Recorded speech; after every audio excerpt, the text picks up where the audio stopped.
What if Joey Votto was Joey Votto all season long? What if Nick Lodolo was in the rotation for the entire 2023 campaign? What if David Bell was a little less, well, David Bell? Let's talk about it. We're playing the what if game on today's Locked On Reds. You are Locked On Reds, your daily Cincinnati Reds podcast, part of the Locked On Podcast Network, your team every day. Are Locked On Reds, and my name is Jeff Carr. He is Stephen Offenbaker, and we are lifelong Cincinnati Reds fans that have turned an addiction into information for you. We thank you for taking time out of your day to listen to us talk some Reds with you as Locked On Reds, as part of the Locked On Podcast Network. We are your team every single day. Thank you so much for being here with us. And on today's episode, we are the watchers. We see what goes on with the Cincinnati Reds. And yes, you may have known the universe as it is, but there are some things, some moments, some decisions in time that if they change... 1 minute, 10 seconds. You made it 1 minute and 10 seconds before you took this episode there. That was as long as I could go. Yes, we are going to look at some what-if scenarios when it comes to some awesome things. The Reds really could have went totally different directions had these what-if scenarios played out. Like Steve said, we're going to dive into those on today's episode. Before we do, though, I wanted to let you know it's brought to you by FanDuel. Today's episode, of course, brought to you by FanDuel. Make every moment more. Right now, new customers can bet $5 and get $200 in bonus bets, guaranteed. Visit FanDuel.com/LockedOn to get started. And where we will get started, Steve, is the burning question. And as reports come out more and more about what the future may hold with the relationship between the Reds and their star player, what if Joey Votto was healthy in 2023? Well, that's a big what if. And if it was a healthy, productive Joey Votto, it would have made a lot of difference. I think that it would have made a lot of difference for the outcome of the season. It would have made a lot of difference, I think, to some of these young players to have Joey Votto around all year long. I think that it would have made a difference in the narrative surrounding Joey Votto right now. It would have gone a long way. I think it would have forced, listen, I know this for sure. It would have forced the Reds to make some very difficult decisions, and it would have been a PR nightmare if they didn't make the right decisions. Right. And the first decision that we're talking about, of course, is if Joey Votto was healthy, would the Reds have picked up his option? Would there have been this weirdness? Would there have been are they going to buy it out and then try and sign him back? Would they just have picked up the $20 million option if we're talking about a healthy Joey Votto? And remember, Joey Votto was healthy in 2021. He put up quite a good year. Now, could you expect a carbon copy of that? Probably not. But in some way, shape, or form, does he have an OPS plus of over 100? Because he finished this year with an OPS plus of 90, which is below league average. And it's interesting to me because this question is compounded by recent reports. In the Inquirer, Gordon Wittenmeyer wrote that the Reds still have no decision on what they're going to do with Joey Votto. Now, the deadline is still a few weeks away. It's a couple of days after the World Series concludes. But Gordon Wittenmeyer reports that both sides are at an impasse, as Joey Votto does not like the plan that the Reds have laid out for him as far as playing time and as far as a farewell tour of a season. Does all of that go away if he's healthy? I think it does. Well, healthy and productive. And listen, I know I said 90 when we were doing our show prep, but I misspoke. It's actually 99. He was 1% below league average. He was right there, 1% below league average in 65 games. In those 65 games, he hit 14 home runs. If we go back to 2021, and in 119 games, he put up 36 home runs with one arm. So I have to wonder if Joey Votto had been healthy at the start of 2023 and been able to hit 20, 25 home runs, giving you an OPS plus of let's call it 110 to 115. I think that would have been the max you could have. I have a hard time seeing 40-year-old Joey Votto crack more than being 15%. I mean, it's Joey Votto, but still. So all of those things happen. I think he almost forces the Reds in that scenario to pick up that option. And boy, would the comment sections be on fire if the Reds picked up Joey Votto's $20 million option. Oh my God. We might break YouTube's comment section. Elon would shut down X because it couldn't handle the bandwidth. It would be a whole thing. But yeah, the short answer that after that long-winded talk there, Jeff, is yes. That Joey Votto forces the Reds to pick up his option. And it's funny. You're right. I feel the disturbance in the force. The comment section's already on fire. I also wonder then, you talk about a 110, 115, and he's a healthy Joey Votto. What would CES's role have been on this team? He was ready to be called up, but it really felt like the moment he called up, he became the everyday first baseman. And if Joey Votto's healthy at that point, I don't think you can play CES every day over a healthy Joey Votto.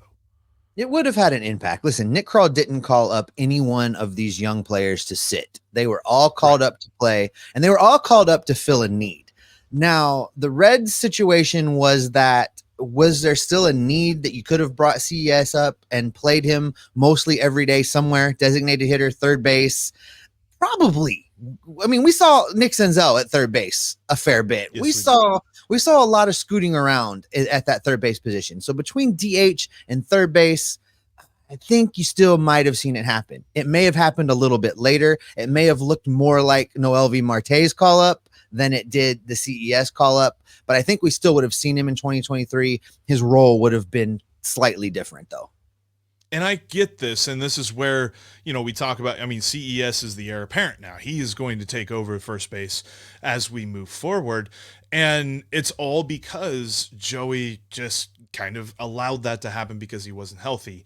He didn't necessarily get Wally pipped, but, it was the kind of thing that CES was ready to go. Joey wasn't ready to go. That's what we were looking at here.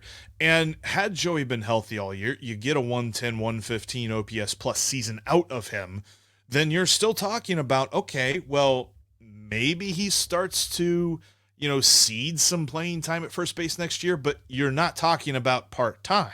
That's really what we're looking at in these negotiations as to whether or not the Reds are going to bring him back. He's going to be part-time. He's going to play mostly DH. I venture to say that you could probably see an 80-20 split in an ideal situation, DH to first base for Joey Votto next season, and that's even only playing probably 80 or 90 games. Because, number one, we know that as far as health goes, this is the biggest what-if with Joey Votto, because at this point in his career, healthy doesn't necessarily mean 162 games healthy. It shouldn't. It shouldn't mean 162 games. No, and so with all of that, Joey still thinks he can do that. And I think the biggest hang-up for anyone right now would be looking at what he's gone through the last 2 years. If he's completely healthy, plays from opening day through, whatever that looks like throughout the season, then I don't think there's as much of a question mark surrounding that.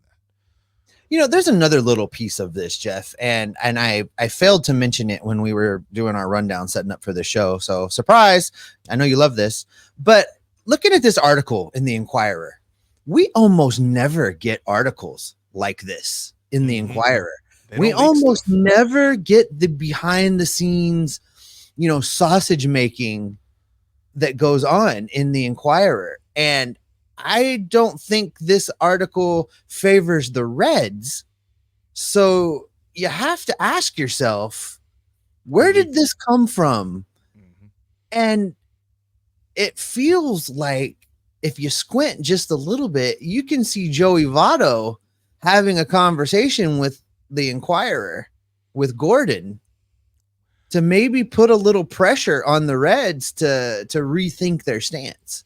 Well, and let's not, throw the baby out with the bathwater. Like, Joey's got every right to do this because it's going to look as though Joey is forcing their hand and throwing the ball back to them. And, it's going to be it's going to be a little bit of this, a little bit of that in the negotiation process. Joey Votto has spent his entire career here. Joey Votto has spent his entire career hearing that he's the reason that the Reds aren't good, that he is the financial just albatross that is surrounding this front office and keeping them from going out and getting the pieces that they need. So now and that's a hot dumpster fire take, by the way. That's always it's completely wrong. Always been wrong. It's completely wrong, but that's what he has been hearing. So he knows that there is still the ability for someone to go out there and make him look like the bad guy, which he absolutely isn't. So yeah, I could totally see him getting out ahead of this and kind of playing that. But look, the point is here, the biggest question of being, he wasn't healthy. Had he been healthy, how much different would things have looked, and how much more would we have questioned his role in 2024? I think it's very fair to say it really wouldn't have been that much of a question. Oh, I absolutely agree. Listen, Joey's not the only one that could have impacted the 2023 outcome. Nick Lodolo was supposed to be ace 1B. It was supposed to be a toss-up between Nick Lodolo and Hunter Green for the Reds ace of the rotation in 2023. So coming up, we're going to ask the question, what if he had been around all season long? You can bet the Reds rotation would have been a lot better. And if you like to bet, I want to direct you over to the sponsor of today's podcast, FanDuel. October baseball is back, baby. And listen, Nick Castellanos is doing a thing. My goodness, he is so much fun. The Phillies are so much fun. And if you want to get in on a little bit of that action, you can make your postseason betting debut with FanDuel, America's #1 sportsbook. Join FanDuel today, and they'll get you started with $200 in bonus bets back guaranteed after you just place your first $5 bet. Just visit FanDuel.com/lockedon to create your new account. Then you get into the action from first pitch until the final out. You can bet on everything from strikeouts to home runs to who will win the game, money lines. You can take player props. You can do all of the things to make the postseason all that more exciting. And it's been an exciting postseason. I tell you, it's been fun. Baseball has been fun this postseason. If you don't want to wait for the whole game to get the W, you can predict what will happen in the next at bat with quick bets. It's going to help keep you involved every single pitch, every single at bat. You can check out tonight's game between the Rangers and the Astros. The Rangers are up 2-0, by the way. Max Scherzer is back on the mound. It's going to be fun. Playoff baseball, baby. October rules. FanDuel has the Rangers money line, Jeff, at -132. So head over to FanDuel.com/lockedon right now. Step up to the plate this postseason with $200 in bonus bets guaranteed. Make every moment more with FanDuel, the official sports betting partner of Major League Baseball. You can join Jeff on the Locked On Reds Insider Subtext text chain, where you get breaking news, the inside scoop, and exclusive content delivered right to your phone. Plus, you can have one-on-one conversations with Jeff via text. Jeff's excited to be part of the Locked On Insiders network there. You can join Locked On Reds Insiders now and be in the know all the time. Just text Go Reds to 513-597-0944 or follow the link in the show description down below of today's episode to get started today. Thanks for always making Locked On Reds your first listen every day. Everydayers, coming up on our next episode, Jeff, tell the people what they're going to get. We are going to ask the question, who stays and who goes? Should we stay or should we go now? From the Cincinnati Reds bullpen. It's going to be a fun episode in which Steve will smile just as he is right now as he watched me do a little jig as I tried to sing as well. So that was a lot of fun. Wow. Well, listen. All right. We talked about Joey Votto and the impact that a healthy Joey Votto would have had on 2023 and what a narrative changer it would have been. Yes. I think that's very similar type conversation we can have about Nick Lodolo, because if Nick Lodolo had been healthy his entire sophomore season, let's just say 25 to 32 starts, a basic full major league starting pitcher season, it would have been a much better pitching staff. It would have been a much better outcome for the bullpen if Nick Lodolo had been around. Let's even take it back a little bit further than that. Not even 25, 32. Let's say what he did his rookie season, 19. We'll say 19 starts that Nick Lodolo provided. And let's not even assume that he gets better. Let's say he stays exactly the same. He did exactly what he did his rookie season. if he were healthy in 2023. That was 19 starts. Just to remind you how good Nick Lodolo was. 19 starts, 3.6 ERA. He had 11.5 almost strikeouts per 9, and he had about 3.5 walks per 9. He averaged just under 5 2/3 innings per start, which we'll talk about in a minute why that would have been so significant. But those 19 starts, I think that the Reds did all that they could to fill them. They did what they had, and they used who they got. Carson Spires, Lyon Richardson, Levi Stout, Brett Kennedy, Connor Phillips, TJ Antone, and Derek Law never start a game in this what-if scenario. If they pitch out of the bullpen, but these guys don't make the starts that they had to make. Let's extrapolate this a little bit as we watch and we see how things would have changed, how decisions would have affected things, and how Nick Lodolo being healthy would have kept those guys from pitching. Well, I mean, when you look at the numbers that they put up, Jeff, I mean, and you did a good job here of pulling this together. That group of pitchers that you just named in those starts had an ERA of 7.48 and an average outing duration of 3 1/3 inning in those 19 starts. Yeah. I mean, a healthy Nick Lodolo, I want to say that we don't see any of these we don't see any of the Derek Law and TJ Antone starts. We can eliminate that bullpen day. And I imagine the Levi Stout, Carson Spires starts go away. That's another 4 starts.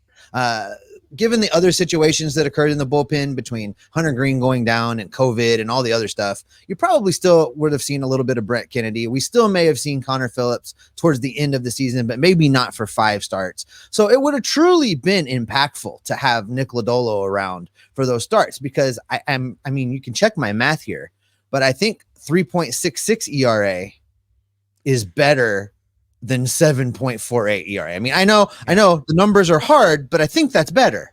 Yeah, it's just like golf. You want the lower number, and that's the lower number. So that's the 3.66, and you go back to him averaging 5 2/3 innings per start as opposed to 3 1/3. That's 7 more outs that the bullpen just doesn't have to worry about. And we talked about that a lot this year, of how many outs and how many pitches and how much the bullpen had to throw, which, again, we'll get to here in just a minute for another what if. But this whole group, the 19 starts that they provided, the Reds were 10-9. This is just another like wild stat. The 7.48 ERA in 19 starts, the Reds were still above 500 in those 19 games. They were 10-9 in those 19 starts, which just is a huge testament to what the bullpen did behind those guys and what the lineup did to support these guys, because you add in this group of pitchers for 19 starts and Luke Weaver for 21 starts, and the Reds were still somehow above 500 in those scenarios. It blows my mind. Yeah, and we talk about Luke Weaver, that lineup, and that's a great point. What the lineup more often than not did to keep the Reds at least in games. You know, they didn't always come back and win all of these train wreck starts, but, you know, they kept things interesting. And you talk about Luke Weaver, but I recall starts where they did that for Connor Overton. I recall starts where they did that for Luis Cessa. I think you and I were at a game where they did that for Luis Cessa. Yes, so, you know, that lineup, there was a lot of wasted opportunity with the way that the dominoes fell and the way that this pitching staff had to be handled. And we're going to get into the bullpen side of it here coming up in the next segment. But this starting group, man, I mean, talk about running a rotation on bubble gum and Band-Aids to hold it together. If ever you needed an example, if you needed a season and a moment in time, a snapshot of baseball to point to and say, here's what happens when everything that can go wrong goes wrong, you point at the 2023 Cincinnati Reds starting rotation, and that can be your little picture in the dictionary next to rotation train wreck. And it just goes to show you, too, like, you don't need the starting rotation to be miles and miles better, because even as bad as they were, the Reds were still an above 500 ball club. Like, if this is just an average starting rotation next year, which I think is firmly within the ability of this team to do, then 90 wins. Team. Yeah, 90 wins. 90 wins. They might win the division. They might win a playoff series. Who knows? Like, I think it's very possible, and Nick Lodolo being healthy will be a huge reason for that. You know, speaking of the whole pitching idea, starting pitcher longevity was a huge problem all season long. What if that wasn't the case, though? We'll look into why and what might have happened coming up next. Before we talk about that, though, I want to tell you about another one of today's sponsors, because today's episode is brought to you in part by the most comfortable pair of shorts or pants that you will ever own, and that's Bird Dogs. Seriously, I have never had a pair of shorts, or definitely a pair of pants. Pants just aren't that comfortable. Bird Dogs are, because they fit good, they look good, and they're super comfortable. They have this great thing called cloud knit fabric that they use to craft all their masterpieces. That sound amazing? Cloud knit fabric. You will look good and you will feel good. Both the shorts and the pants look like you could go out on a date wearing them, but they'll feel just as comfortable as something that you could relax around the house in. Other companies try this, but Bird Dogs succeeds. Go get the most comfortable pair of shorts or pants that you will ever own at birddogs.com, and go to birddogs.com/LockedOnMLB or enter the promo code LockedOnMLB at checkout for a free Bird Dogs water bottle with your order. This thing's great. Fits in all the cup holders, holds a lot of great water, keeps you hydrated while you're staying comfortable in your Bird Dogs. That's birddogs.com/LockedOnMLB for a free water bottle at checkout. You won't want to take your Bird Dogs off. We promise you. In between episodes, you can follow us on Twitter. You can follow me at Jeff Carr with 3 Fs. You can follow Steve at S. Offenbaker with 2 Fs. You can also join the Locked On Reds Discord community. Got a link down in the chat there as well. And we've got a goofy thing going on with my TikTok. It's at Jeff Carr with 3 Fs as well. Breaking news. Breaking news on the Jeff Carr TikTok, ladies and gentlemen. I mentioned that should we get 1,000 followers on Jeff Carr's TikTok, and it's the same handle at Jeff Carr, Jeff with 3 Fs, 1,000 followers over there. Jeff is going to do a fry box flash mob where he dances down the concourse at Great American Ballpark. I mentioned dancing, not down the concourse. No, we're doing it right now. Adding here. What is this? And to solidify this thing, we've heard from your fellow season ticket group member Dave Pemberton out there on X. Make sure you're following Jeff and I over there, because he is in and he has some ideas for the flash mob. This thing's going down, so everyone head over to TikTok right now and subscribe. Click the follow button on at Jeff Carr, Jeff with 3 Fs on TikTok. We're going to do this thing. Next thing you know, I'm going to be dancing between Great American and Paycor. This is just going to be ridiculous. All right, let's get back into watching. You've ever had, because we've talked about the health. We talked about what if these players were not hurt. Let's look at a decision, or multiple decisions, lots of decisions that David Bell made. Because what if David Bell had trusted his starting pitchers just a little bit more? You and I have talked about this to great length throughout the season, that there were times we really felt like he just needed to trust his guy and let the pitcher battle for a minute. And were there times he needed to go hook a dude? Oh, absolutely. Especially when we're talking about Luke Weaver and Sessa and Overton and those guys. But talking about really the 5 big dogs, as far as, pitchers you would expect to be around in this rotation for quite some time. So I looked at Ashcraft, Green, Lodolo, Abbott, and Williamson. And I know Lodolo is a small sample size, but I included him anyway. And the average outing, and you just look at what David Bell allowed these pitchers to do. On the season, Graham Ashcraft averaged per start 5 2/3 innings. Hunter Green, 5 1/3. Nick Lodolo, in his small sample size, 4 2/3. He didn't even average 5 innings in those starts. Now, I know a few of them were bad. I know his ERA was inflated, but still, early in the season, when that was going down, you let that guy battle a little bit. Andrew Abbott, as good as he was, his average outing, 5 2/3. And then Brandon Williamson, who you and I have been in firm belief gets the hook way too early, way too often, barely managed, 5 1/3 inning, and that was rounding up just a skosh. When I did the math on his, it was a little bit less than 5 1/3. That's because he had a couple really good long outings that were outliers that skewed that total. If I threw out the 2 highest and the 2 lowest, I bet you he barely gets to 5 on average outing, because David Bell was quick with the hook on him, I think, more than anybody else. And this is where it really comes into play, Jeff, because I know you've heard me say a lot of times that I'm a firm believer, if you can save appearances early in the season to use later in the back end of the season, and guys aren't as tired.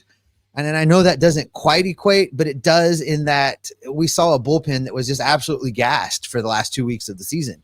And if you could have saved 5 or 6 outings for each of those guys by letting the starters eat another inning per outing, I think it would have made a huge difference heading into the final 2-3 weeks of the season, where the Reds needed everything to go their way.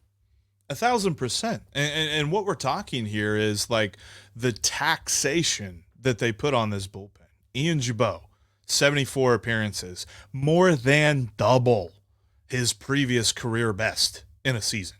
He had 34. That's not even, more than double. Alexis Diaz, 71 appearances, up from 59 a year ago. And it's just his second year in the majors. Buck Farmer, 71 appearances. It's his second most. He actually had a season where he pitched more than that. It was for the Tigers in 2019. But then Lucas Sims, 67 appearances. He eclipsed his career best in a year by 20.